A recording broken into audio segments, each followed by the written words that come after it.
बात बात पर दूसरों की फाइल खोल देने की धमकियां देने वाले, कथित तौर पर आधारहीन तथ्यों पर बनी केरला फाइल और कश्मीर फाइल जैसी विवादित फिल्मों का खुलकर प्रचार करने वाले अपनी फाइल खुलने से इस कदर डर गए हैं कि सरेआम कांप रहे हैं, थर्रा रहे हैं, समय की भीख मांग रहे हैं। लेकिन कहते हैं कि क्लास टीचर यदि स्ट्रिक्ट हो तो बड़े से बड़े लंठ छात्र को भी लाइन पर लाकर ही छोड़ता है। लंठ का मतलब होता है बदमाश, मनमौजी टाइप का आदमी। सवाल यह है कि क्या केंद्र की मोदी सरकार को वैसा ही क्लास टीचर सुप्रीम कोर्ट में मिल गया है, चीफ जस्टिस के रूप में? क्योंकि अब यहां कोई बहानेबाजी काम नहीं आ रही है। किसी मामले को लटकाए रखने, सीलबंद लिफाफे में जवाब देने और राष्ट्रीय सुरक्षा का हवाला देकर जवाब देने से बच जाने जैसा सारा जुगाड़ अब फेल होता हुआ नजर आ रहा है। अपना बचपन याद करिए, क्लास में कोई ना कोई छात्र ऐसा जरूर रहा होगा जब मास्टर साहब उसे पीटते थे काम पूरा न करने की वजह से, तो वो किस तरह से गिड़गिड़ाता था, मास्टर साहब एक दिन का समय और दे दीजिए, काम पूरा कर लेंगे सर, बस एक दिन का टाइम दे दीजिए, गलती हो गई। सुप्रीम कोर्ट में केंद्र सरकार यानी मोदी सरकार के वकील और चीफ जस्टिस के बीच जो बातचीत हुई वो आपको बचपन वाला क्लास याद दिलाएगी। ध्यान से सुनिएगा, मामला बड़ा दिलचस्प है। कर्नाटक चुनाव में जीत चाहे जिसकी भी हो, चाहे जिसको जितनी सीटें मिल जाए, सरकार तो भाजपा की ही बनेगी। ये मैं नहीं कह रहा हूं, ये बात कहीं और से आई है। कहां से आई है आगे पता चलेगा। भारत के पूर्व चीफ जस्टिस रंजन गोगोई के खिलाफ 1 करोड़ का मुकदमा दर्ज हो गया है। वही रंजन गोगोई साहब जिन्होंने राम मंदिर जैसे महत्वपूर्ण मामले में फैसला दिया था और रिटायर होने के तुरंत बाद भाजपा ने उन्हें राज्यसभा भेज दिया था। मुकदमा क्यों दर्ज हुआ है, इस पर भी विस्तार से बात करेंगे। पिछले कुछ सालों में माहौल ऐसा हो गया है कि यदि कोई व्यक्ति सरकार से सवाल करता है, आलोचना करता है, तो सोशल मीडिया पर उसे जबरदस्त ट्रोल किया जाता है, उसके परिवार तक को गरियाया जाता है, पूरी तरह से उसे बदनाम करने की कोशिश की जाती है, टॉर्चर करने की कोशिश की जाती है। आम आदमी तो इससे पीड़ित था ही, मगर केरल हाईकोर्ट के एक जज ने ऐसी बातें कही हैं जिन्हें सुनकर आपकी खोपड़ियां घूम जाएगी कि यदि जज साहब लोगों का यह हाल है तो हम तो भैया आम आदमी हैं। इसके साथ ही कुछ अन्य बेहद महत्वपूर्ण मामलों पर भी चर्चा करनी है। आप सभी से अनुरोध है कि वीडियो को अंत तक देखिएगा। पहली बार देख रहे हैं तो फेसबुक पर हमारे पेज को फॉलो और लाइक कर लीजिए, यूट्यूब पर सब्सक्राइब करके घंटा बजा दीजिएगा, बगल में ज्वाइन का बटन भी है, जल्द से जल्द हमारे चैनल को ज्वाइन कर लीजिए। देश को गोदी मीडिया के जहरीले प्रकोप से बचाने और आम आदमी की आवाज को बुलंद करने में हमारे सहायक बनिए। इस क्यूआर कोड या फिर मोबाइल नंबर का प्रयोग करते हुए हमें आर्थिक रूप से मजबूत करने का प्रयास जरूर करिएगा, क्योंकि हम आपके भरोसे चलते हैं, इसीलिए आपकी आवाज बुलंद करते हैं। बहुत बहुत धन्यवाद। याद करिए, कुछ साल पहले शाहरुख खान के बेटे आर्यन खान को कथित क्रूज ड्रग्स मामले में गिरफ्तार किया गया था। जिस अधिकारी ने इस सारे मामले को लीड किया था, अब सीबीआई ने उसके और 3 अन्य लोगों के खिलाफ मामला दर्ज किया है। समीर वानखेड़े नाम के इस अधिकारी पर आरोप लगा है कि इन्होंने कथित तौर पर 25 करोड़ रुपए की रिश्वत की मांग की थी और एडवांस के रूप में 50 लाख रुपए वसूल भी लिए थे। आज कर्नाटक विधानसभा चुनाव के परिणाम आने वाले हैं। हो सकता है कि जब आप ये वीडियो देख रहे हैं तो चुनाव परिणाम आ भी चुके हों।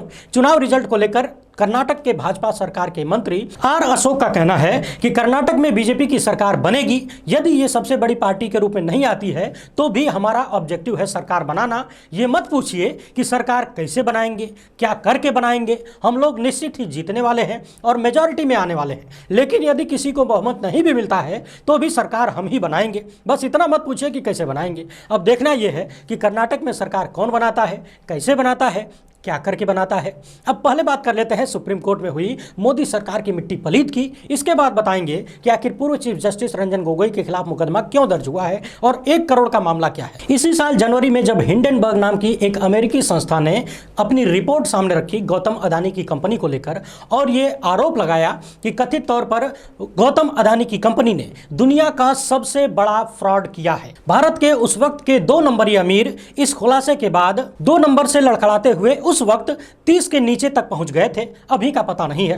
गौतम अदानी पर लगे दुनिया के सबसे बड़े कथित फ्रॉड की जांच के लिए सारे विपक्षी दलों ने जेपीसी बनाने की मांग की। राहुल गांधी ने सदन में पीएम मोदी और गौतम अदानी के बीच के रिश्तों पर सवाल उठाए तो उनके स्पीच को स्पंज कर दिया गया, सदन की कार्यवाही से हटा दिया गया।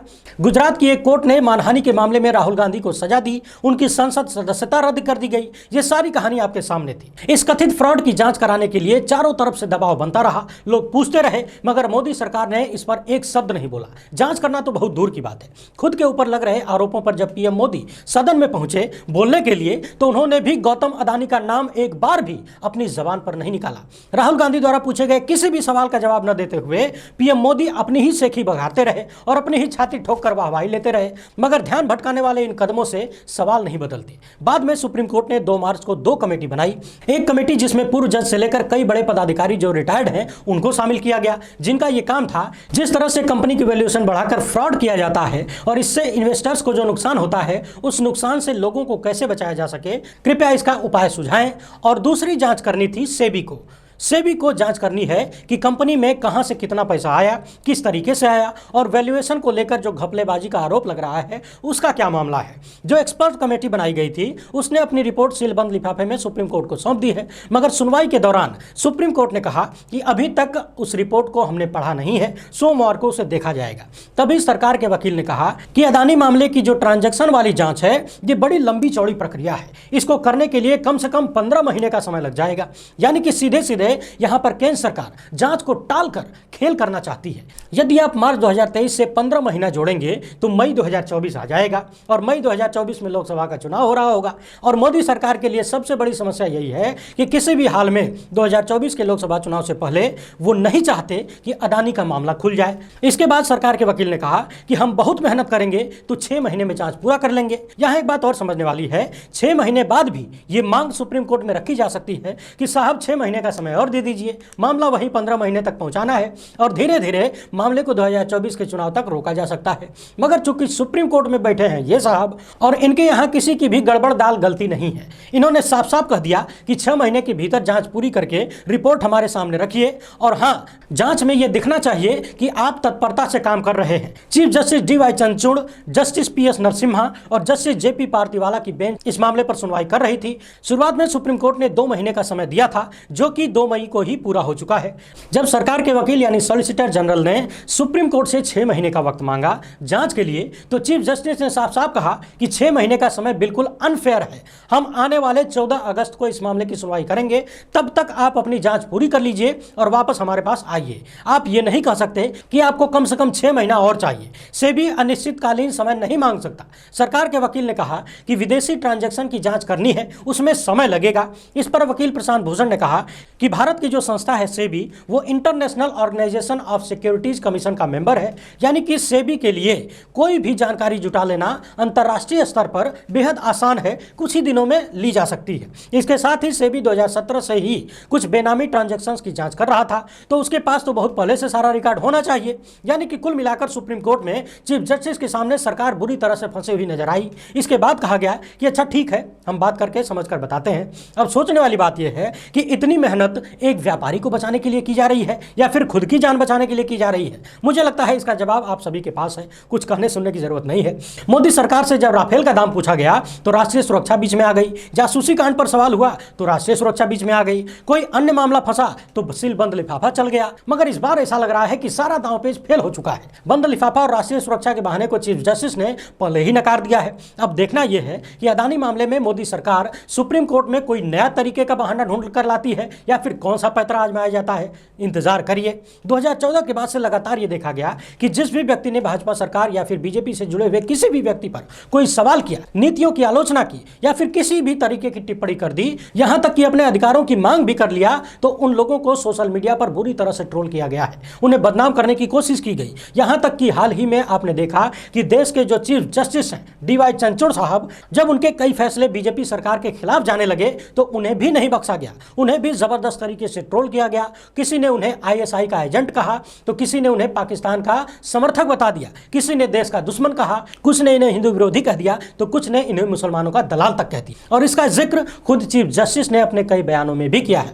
और ये जो कुछ होता है ट्रोलिंग वाला सिस्टम, ये पूरी तरह से संगठित तरीके से किया जाता है। पहले हमारे वीडियोज पर भी खूब सारी गालियां आती थी, आजकल बहुत कम हो गई हैं। पता नहीं IT सेल वालों को नौकरी से निकाल दिया गया है, पैसे की कमी हो गई है या फिर क्या मामला है, बेचारों की आंख खुल गई है, कुछ समझ में नहीं आ रहा है। केरला हाईकोर्ट के जज जस्टिस देवन रामचंद्रन ने साइबर हमलों की भर्त्सना करते हुए कहा है कि आज समस्या यह है कि यदि कोर्ट जनता के पक्ष में बोलती है तो फिर यह सरकार के खिलाफ हो जाता है। हमें नहीं पता ये कैसे होता है।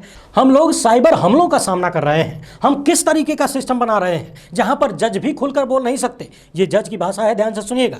उन्होंने कहा कि हम किस तरीके का सिस्टम बना रहे हैं जहां जज भी खुलकर बोल नहीं सकते और जनता के पक्ष की बात नहीं कर सकते। हाल ही में केरल में हुए बोट वाली घटना का स्वतः संज्ञान लेते हुए केरल हाईकोर्ट उस पर सुनवाई कर रही थी।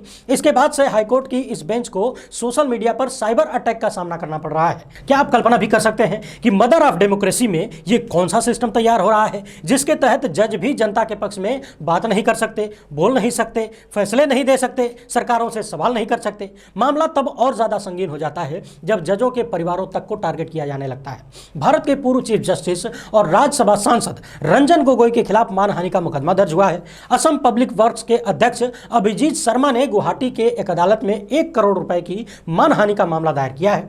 इसके साथ ही उन्होंने रंजन गोगोई की आत्मकथा पर रोक लगाने की मांग भी की है। अभिजीत शर्मा का कहना है कि रंजन गोगोई ने अपनी आत्मकथा जस्टिस फॉर द जज में शर्मा के खिलाफ कथित भ्रामक और मानहानिकारक तथा स्वाभाविक रूप से झूठे और दुर्भावनापूर्ण आरोप लगाए हैं और पूर्व चीफ जस्टिस रंजन गोगोई द्वारा अभिजीत शर्मा को स्पष्ट इरादे से बदनाम करने के लिए ऐसा किया गया है। आपको बता दें कि अभिजीत शर्मा गैर सरकारी संगठन APW के प्रमुख हैं जो असम में मतदाता सूची से अवैध प्रवासियों के नाम को हटाने के लिए सुप्रीम कोर्ट पहुंचा था, जिसके बाद अदालत में NRC अपडेट के निर्देश दिए गए थे। सारे पहलुओं को देखते हुए अदालत ने इस मामले में याचिकाकर्ता और प्रतिवादी दोनों ही पक्षों को समन जारी करने का निर्देश दिया है। अगली सुनवाई 3 जून को होने वाली है। इसके साथ ही मामला पुस्तक के प्रकाशक पर भी दर्ज हुआ है। किताब पर बैन लगाने संबंधी जो मामला है उस पर भी 3 जून को सुनवाई होने वाली है। इंतजार करिए क्या होता है। वीडियो अच्छी लगी हो तो ज़्यादा से ज़्यादा लोगों तक पहुँचाइएगा। हमसे जुड़ने के लिए बहुत बहुत धन्यवाद। जय हिंद।